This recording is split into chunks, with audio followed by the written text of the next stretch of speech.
Let's move on to what was being discussed, and that will be also a big story today in the Senate, where the Deputy Governor of Kisii County, Dr. Robert Monda, will begin a spirited fight to keep his job today before the Senate.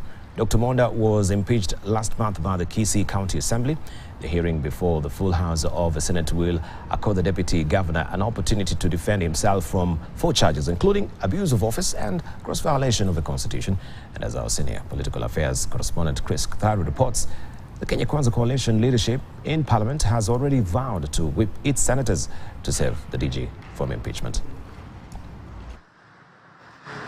Yet again, all eyes will be on the Senate for the next 2 days as members deliberate and take a vote on whether to send the Deputy Governor of Kisii County, Robert Monda, home or save him from the impeachment motion. The first team on the dock will be lawyers and witnesses representing Kisii County Assembly that overwhelmingly voted to oust the Deputy Governor. I've never reversed money on M-Pesa.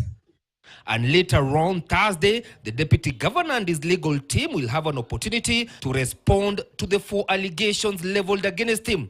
Robert Monda, who fell out with his boss, Kisii Governor Simbarati, has been accused of gross violation of the Constitution, abuse of office, gross misconduct and crimes under national law. Everyone members here need to exercise their conscience. The conscience that what you are doing is good for you, is good for the county, and is good for the country. This meets the threshold of removing the DG by way of impeachment. Out of 70 MCAs, 53 voted to impeach Monda, with 15 MCAs voting against the motion. 1 member abstained and 1 vote was spoilt.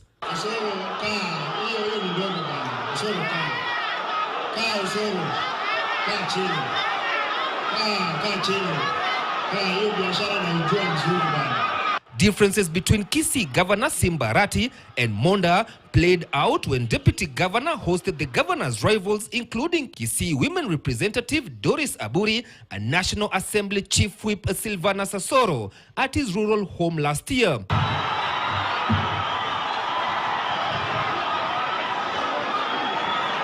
Kisii County has been in the limelight for all the wrong reasons, with violence being witnessed on several occasions, especially in meetings organized by the governor.